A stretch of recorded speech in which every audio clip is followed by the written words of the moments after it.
Magandang araw sa atin, Kalipi, sister. Welcome on board sa ating pong programang ito ng ating pong Kandungan Bayan, Sagip Kapwa Medical Missionary Philippines. At kapatabuhay po natin ang ating pong presidente ng ating pong programa. Yan po si Sister Mila Daaka. Mila Daaka. Ngayon po, Sister Daaka, ano pong lingwahe ng ating pong pagtatapat sa buhay ng Diyos? Nandito po tayo sa ating pong baluarte ng kaisa-isang napakataas na Diyos, ang ating pong sambahan po ng Aglipay. One God, One Nation.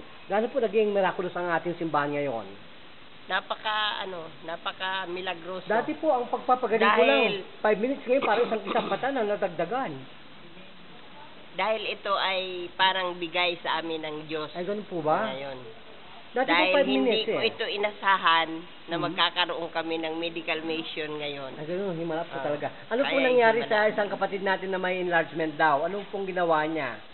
At bakit po nawala raw yung kanyang barado, naglulumpat? Nawala na siguro yung tumalon siya. Tumalon Kaya na. umuwi na siya kasi magaling na siya. Yung po ay talamak na po sa social network, internet, ang mga ganyang himala. Pero dito po, nagtataka rin ako, imbis na 5 minutes, isa bata naglulukso na lang, ganoon. Ibig sabihin po, mas miraculous ang simbahan Ng Aglipay. Aglipay. Mas holy talaga ang ating Lord. Napakahimala po talaga ng itong ginawa. Napakaganda ng ginawa ng Diyos. So, salamat po. Dahil hindi namin sukat akalain na magkaroon kami ng medical mission, na ganitong medical mission na hindi dadaan sa mga injection, sa mga aparatos, ganito. Ito ay parang bigay sa amin ng Diyos na puro herbal ang gagamitin. Pahid-pahid lang, pero Pahid-pahid lang, lumilipad, pero no? magaling. Alive na alive, fresh, no? Okay. Napakaganda at maraming salamat una sa Panginoon at maraming salamat sa inyo. Pangalawa, dito sa Aglipay ng Yan po si simbahan Father at si Father.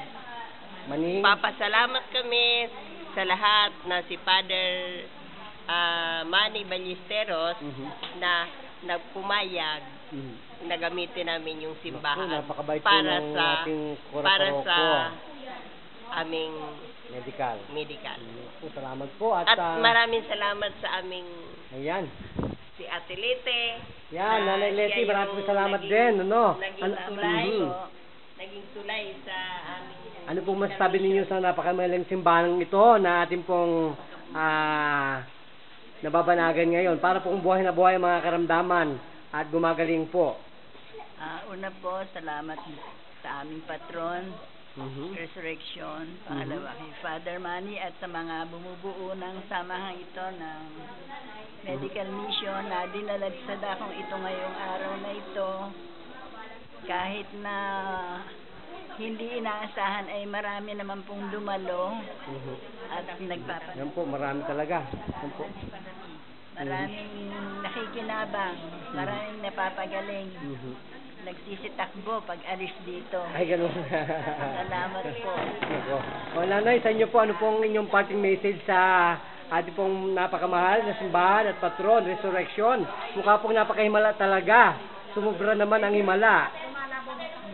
Nagpapasalamat po ako dito sa aming patron ng pagkabuhay at sa aming kura paroko na si Father Manny Ballesteros sa pangyayaring ito na binigyan niya po kami ng karapatan na mairaos dito itong medical mission na to at dinaluhan ng maraming tao. Maraming tao at po. salamat din po sa mga taong tumulong dito para kaya marami naman pong napagaling. Magpakilala po, Nanay, Sister, sa ating pong napakaimalang patron ng ating pong sambahan po ng Aglipay. Ano po ito na pangalan ng beauty po natin? Samson po. Ilan po ito ang gulang tayo? 74. Ako, ngayon po, hindi na kayo 7. 37 na lang kayo. So, ganun po kaya ni Nanay. Nanay, ano po nararamdaman ninyo ngayon na pagpapala ng Panginoon ng ating pong resurrection, ating patron dito sa ating pong Aglipay Church? May malaw ba? Meron may pagkakamala Kakagamot muna ako ngayon. Po, sige po. So, nagpaparol po at nagbabalita po sa atin lahat. At kayo po ang tunay na bida. Babalikan po natin ang ating... Sir, kamusta na po ang ramdam ninyo kayo na parang tutumba kanina at nalulula? Okay na po. Kanina po parang ano? Para pong mainit na nasasakal ako, na Ngayon masakit po? ang ulo ko. Ngayon ginhawa na po.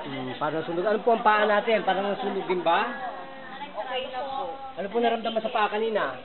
Masakit po yung talampakan po. May apoy ba kanina? Opo. Nasaan po ang apoy ngayon? Wala na po. Okay, magaling na po kayo. So, magpasalamat po sa Diyos. Magpakilala po. Ako po si Charito Jimenez. Nagpapasalamat ako sa Panginoon Diyos. Naniniwala po ako sa Kanya.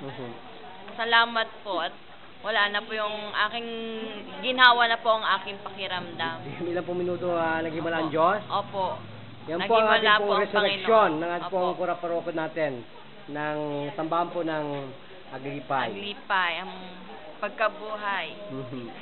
Salamat po at Salamat po. pamarisan po ang lahat. At sana po ay wag po ang kalimutan natin na magpasalamat sa dakilang lumikha. Nagpaparito po at nagbabalita po sa atin lahat. At ang lahat po nito ay coverage po ng DWBL, Guardians Magistrate Advocator for Democracy and Health. Yan po tuwing Sunday sa ganap na alas 10 hanggang alas 11 po ng umaga. Nagpapatul po muli at na bumabalik po ang ating samahan ng ating mong Guardians sa lahat po ng dago ng Pilipinas. Maghintay lang po ang mga interesado. Maraming po salamat. Salamat.